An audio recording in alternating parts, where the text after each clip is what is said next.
Hi guys, তো আমরা সেদিন চলে গেছিলাম তারাপীঠ। দেখো আমরা এখানে রেডি হয়ে বেরিয়েও পড়েছি। আর এখানে আছে আমার শাশুড়ি আর আমার বর। আমরা এখান থেকে যাচ্ছি। আর এই ট্রেনে মা বাবা ভাই ঠাম্মি। আর দেখো আমরা শিয়ালদা পৌঁছেও গেছি আর দেখা হয়ে গেছে সবার সাথে। আর আমি এখানে ঠাম্মিকে জিজ্ঞাসা করেছিলাম তুমি কেমন আছো না আছো। আমরা ঠাম্মি চা করে এনেছিল, সবাই মিলে আমরা চা খেয়ে নিলাম। ঠাম্মি দেখো কাপও নিয়ে এসেছিল, সবাইকে চা দিয়ে দিচ্ছিল। এরপর আমরা স্টেশনে খাওয়া দাওয়া করে ট্রেনে উঠে পড়েছিলাম। আর এই দেখো ট্রেন ছেড়েও দিয়েছে, আমরা শিয়ালদা থেকে ছেড়ে চলে গেলাম। অলমোস্ট আমরা পৌঁছে গেছিলাম যখন এটা তখনকার ক্লিপ। তো গাইজ আমরা চলে গেছি অলমোস্ট রামপুরহাটের কাছাকাছি। আর কিছুক্ষণ পরে আমরা নেমে যাবো। তখন ওটার সময় আমি ভিডিও করতে পারিনি, তারা বলতে সবাইকে নিয়ে উঠে পড়েছি, তাই ভিডিও করতে ভুলে গেছি। এখন আমরা রামপুরহাট নেমে গেছি। আর এখানে সুন্দর চারিদিকে ছিল আর এত পাখি রাখলো আমাদের ভালোই লাগছে। তারপর আমরা রুম নিয়ে গেছিলাম তার মন্দিরের কাছাকাছি। তারপর আমরা রেডি হয়ে গেছি। আমরা এখন পুজো দিতে যাচ্ছি। সবাই রেডি হয়ে গেছি, এসে আমরা ঠিক 4টার সময় এসেছি। তারপর এরপর আমরা পুজো দেওয়ার জন্য ফুল মালা যা যা লাগে সমস্ত কিছু কিনে নিয়ে আমরা চলে গেছিলাম লাইন নিতে গিয়ে দেখি প্রচণ্ড ভিড়। তাই আমরা সবাই মিলে ডিসাইড করি যে এখন অঞ্জলি দিয়ে নিই, অঞ্জলি দিয়ে নাটমন্দির থেকে পুজোটা দিয়ে নিই সবাই।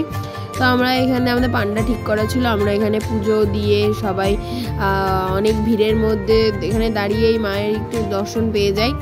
তো তারপরে আমি একটু ছোট্ট ক্লিপ নিয়ে নিলাম মন্দিরে, নিয়ে আমরা সবাই চলে গেলাম রুমে। এরপর আমরা থেকে বেরিয়ে চলে এসেছিলাম খেয়েই। আর ওখানে আমি আর আমার বরের দিকে বসেছিলাম, আর ওদিকে মা এরা সব বাবারা সব বসছিল। তারপর আমরা বিকেলবেলা আবার গেছিলাম পুজো দিতে। আমার বর বলেছিল যে শীতল ভোগ দেবে, তো ওইটা দিতে আমরা গেছিলাম। দুপুরবেলা আবার খাওয়া দাওয়া করে রেস্ট করে তারপর এখানে দেখো মন্দিরে ঢুকে যাচ্ছি। তখনও প্রচণ্ড ভিড় ছিল। তো আমরা দূর থেকে দাঁড়িয়ে আরতি দেখে নিই। আরতি আমরা স্ক্রিনে দেখেছি, সামনে থেকে ডাইরেক্ট দেখতে পাইনি। এখানে আমরা স্ক্রিনে আরতি দেখে নিলাম। দেখে নিয়ে আমাদের যে পান্ডা ছিল পান্ডা ভোগ দিয়ে দিয়েছিল, ভোগটা দিয়ে তো আমাদের তারপর নিয়ে এসেছিলো, আমরা ভোগ দর্শন করলাম। তারপর ওই ভোগটাই আমরা মন্দিরে সবার মধ্যে ভোগ দর্শন করে নিয়েছি সাথে সাথে। এখানে দেখো আমি একটু ফটো তুলে নিয়েছিলাম। এরপর সবাই মিলে ভোগটা ভাগ করে নিচ্ছিলাম যাতে দিতে সুবিধে হয়। এরপর আমি আর আমার বর মিলে সবাইকে প্রসাদ দিয়ে দিল। ওখানে আরও অনেকেই ভোগ দিয়েছিল, তো অনেক ভিড় ছিল। সবাই এসে সুন্দর প্রসাদ নিয়েছিল, আমারও খুব ভালো লাগছিল। আমি ফার্স্ট টাইম তারাপীঠ গেলাম, আর গিয়ে এরকম ভোগ দেওয়ার এক্সপিরিয়েন্স খুবই ভালো ছিল। আর মাকে আমি যেদিন আমরা লাস্ট দিন বাড়ি এসেছিলাম, সেদিন আবার সকালবেলা গেছিলাম আমরা পুজো দিতে। পুজো দিয়ে তারপর আমরা এসেছি। সেদিন আমরা একদম লাইনে দাঁড়িয়ে একদম ভোর গেছিলাম পুজো দিতে। তো লাইনে দাঁড়িয়ে পুজো দিয়ে আমি একদম সামনে থেকে মাকে দেখে এসেছিলাম, কারণ যেদিন আমরা গেছিলাম সেদিন সামনে থেকে দাঁড়িয়ে পুজো দিতে পারিনি। তো একটা কেমন মনটা খারাপও হচ্ছিল।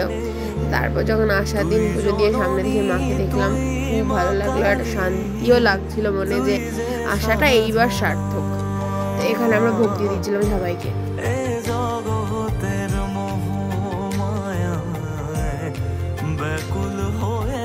ছিল আমাদের প্রথম দিনের ভিডিও। তো এটা পার্ট 1, আমি পার্ট 2 আনবো। সেকেন্ড দিনও আমরা ঘোরাঘুরি করেছি অনেক। বাই বাই, দেখা হবে নেক্সট ভিডিওতে। কিছু ফটো অ্যাড করে দেবো যা আমরা গিয়ে ফটো তুলেছিলাম। এই যে দেখো এখানে সবার সাথে ছবি তুলে নিয়েছি, তো তোমরা দেখে নিও। বাই বাই, আমি খুব তাড়াতাড়ি পার্ট 2টাও আনবো।